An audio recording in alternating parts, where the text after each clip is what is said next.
you're heading out to Alaska to photograph bears and you're wondering, what lens do I put in my kit? What lens do I take to shoot with? Well, don't worry, you're not alone. That's one of the biggest questions I get from people asking when I go up bear trips, what lens do I bring? What do I take out with me? So let's talk about it.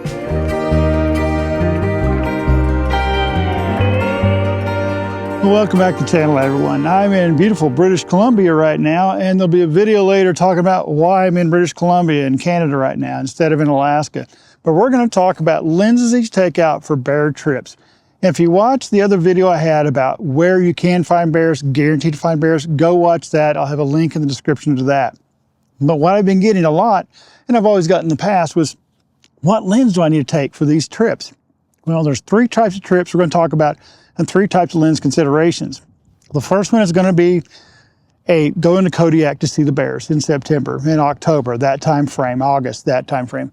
Talk about that. That's one. Two is the lodges like Silver Salmon Lodge, places like that. When you're going to go fly out, you're going to go to a lodge, you're going to stay for several days, and you're going to take you in and out of those bears. The lodge is going to take you to the bears. The third one is the fly out trips, where you're going to fly to Geo Harbor, Hollow Bay, things like that, Fraser, or you're going to one of the bear camps that's in the park like that. Those are three we're going to talk about. All right, let's talk about number one, which is going to Kodiak in August, September, and the 1st of October to photograph the bears, where you're guaranteed to see the bears. So what lenses should you bring for that encounter? Well, most of these encounters are going to be roadside encounters or river encounters where the bears, a lot of times, may be really far away from you, and sometimes closer, but not real close, because you want to get real close to the bears in that area. They're not going to come super, super close. So what should you bring? Well, bring whatever, really, because you will have time to change your lens out. Now, that's one of the big factors of these trips we're going to talk about. When you're in Kodiak, you've got time to maybe change out your lens, do things like that if the bears gets too close or too far away. So on Kodiak, you could bring a wide angle lens. You need to if the bears are in close or things like that, do environmental shots.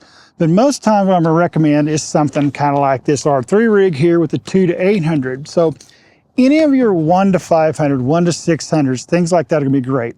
1 to 400 may be a little short for sometimes because some of those bears can be out on the flats a lot farther out. So with each manufacturer for Canon, I would say the 1 to 500, the 2 to 800 right here, perfect for it. For Sony, I would say the 2 to 600 is a really good option for there. 3 to 600, if you've got that other lens, that's from the third-party manufacturer. Those are great lenses to have for that. Even the Tamrons, the 150-600 would be great for that. Anything that's going to get you short to long is going to be perfect. Now, if you are a prime user, the big primes, 400 2.8 from Nikon, fantastic. You go to 560, 400. You shoot in Canon, 400 great, 500, 600, same with Nikon and Sony. Those are all good options. You can always take these lenses and they get closer. You can swap out to a 7200 or something like 24 to 70, something like that. So for Kodiak, it's going to be real easy to swap your lenses out because you're going to have more time with the bear. The bear's not going to be a fleeting encounter, or you need to get in your backpack. A lot of times you can have your car, things like that, because you can do roadside or riverside encounters where you can walk around and get your gear changed out. So Kodiak's the easiest for lens choice. Take what you can put on the plane, basically. Take your best lens, take another lens. But the best usually, I would say, usually is going to be something that's going to be a zoom range lens, but nothing beats the prime. So let's go with that. Let's move over to the lodge trips. Now these are where you fly out to a lodge, kind of one of the main ones like Silver Salmon Lodge, places like that. Now, what they're going to do, you're going to stay in the lodge, you have your gear there, then they're going to load you up in four-wheelers, things like that, whatever, going to take you out to the bears or walk you out to the bears. In those trips, what I would suggest is your primes may be okay, your big primes. If you shoot the Nikon, you got the 400 2.8 with the teleconverter built in, that's a great lens. Take that anytime in all three of these trips because you have versatility in that lens. But the bears are going to be a little sometimes closer to you and farther away, but they're going to be a lot of times more mid to close to you. So in that 400 to 500 range is where you're going to be sitting a lot of times. 600 maybe a little bit much sometimes with that if you're stuck at 600. And you're really not going to have time to change your lens out in those encounters because you're limited with what your bag space and things like that. And if you're changing lenses, you may miss your opportunity for those bears when they're on those encounters. Now, again, I would suggest in those encounters, same thing like before. For the Canon, the 100 to 500, the 2 to 800, Sony, the 200 to 600, 300 to 600, Nikon, the 180 to 600, fantastic lens to take with you.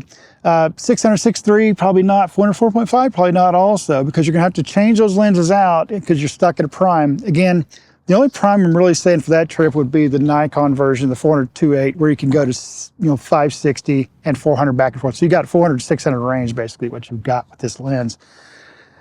So that's what I would suggest there, is to not be trying to change out lenses. You're not going to have time on those type trips out on those.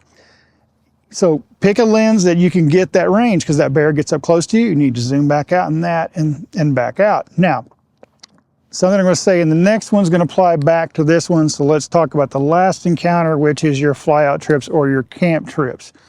To me, these are the very best encounters. You want to have your most fantastic encounter. These are the types you go out on these trips. You're going to go out with a guide that's going to walk you around Geo Harbor, Hollow Bay, Fraser, staying out of the camps with some of those bear camps that I can help you get in touch with some of those guys, where you're staying for several days inside an enclosure right next to the bears.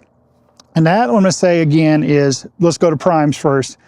The only prime I'd say really take on those encounters is probably, again, the Nikon. You can take the Canon, the Sony. You probably want to take the 400s, you're going to take one. I wouldn't take the 5 or 600s. I'd take the 400 on those trips. The reason is, those bears are going to get in close, very, very close. Like what happened to me a couple years ago. Got sniffed a couple times. I mean, the bear was on my feet, that close. They will get that close. Several times the bears will walk between the river and you, or whatever it is, they'll walk right up to you. So in those cases, it's going to be really close. So the 400 is still going to be too far out. But what I'm saying is, your encounters are not going to be really far off. And they are, you'll be fine with a 400 or the 560 like that. But any of those 400 primes are going to work. But the Nikon one is the best because you get that 560. But I would still suggest on these trips, you take these lenses like the 1 to 500, the 2 to 800, the 2 to 600s, the 150 to 600s, those type lenses. I would still suggest you take those, because those bears are going to come in tight. Because the last time I went to Geo Harbor, I had my 500 prime, which is great when those bears are way down the beach or coming in, and I want some headshots and stuff. But when they got closer to me, within 20 yards or so, the 1 to 500 I had at the time was the lens to have, because I could pull back to 100 there to get that real frame. But here's the thing I was going to talk about with the lodge trip and this trip. Those bears, like I said, will get in sniffing distance, almost touching distance sometimes. It's kind of unnerving, but you got a bear guide with you. Listen to them, do what they say. Don't deviate. They say do this, you do that instantly, right when they tell you. Don't move fast, just move slowly as they tell you to do things. But those bears will get so close, so you think, well, you know what? I've got a 24 to 70. I've got a 14 to 30 something. I can swap that out. No.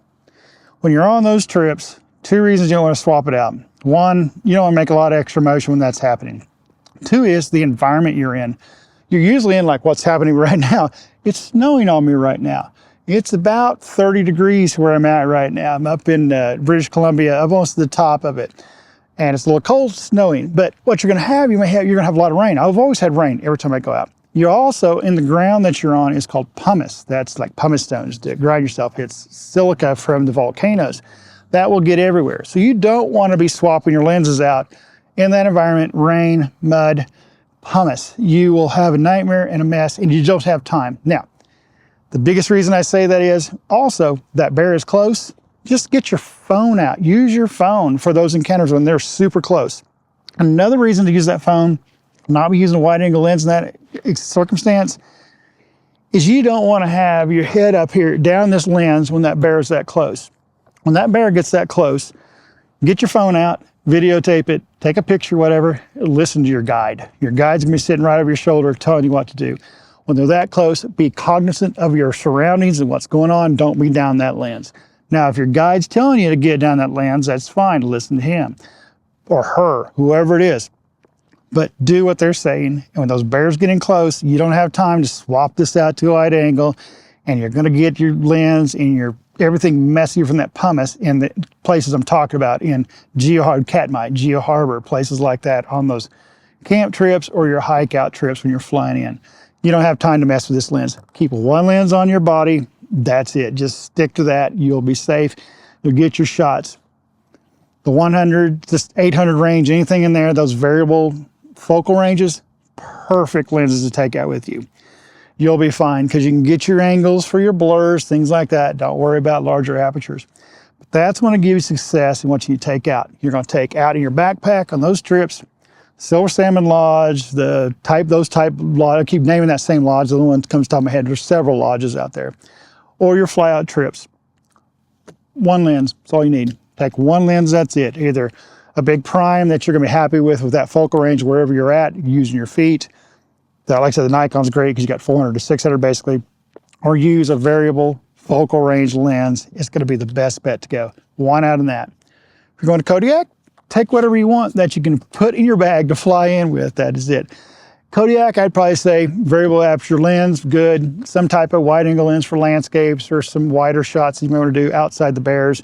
Or your big prime, maybe 7200, but I don't use my 7200. I use these two lenses 99% of the time when we're out there, the 2-800, 400 prime or the 500 prime, things like that. But that's what you take on those three type of excursions. And if you guys made it this far in the video and you're enjoying the videos, please like and subscribe. Subscription to this channel really helps us out immensely to reach more people. And if you really support the channel for things I'm doing here that I'll reveal later what's going on here, think about becoming a member. Just click down there. This is a join button, low as $1 a month, just to help us out, do things more like this, bring you more content. And that's about it today, guys. I'm going to get in because it's cold and my hands are cold. It's cold out here. When we get back to Alaska, it's going to be cold too. But I hope you enjoyed the video. And as always, guys, until next time, get outside, go run that shutter.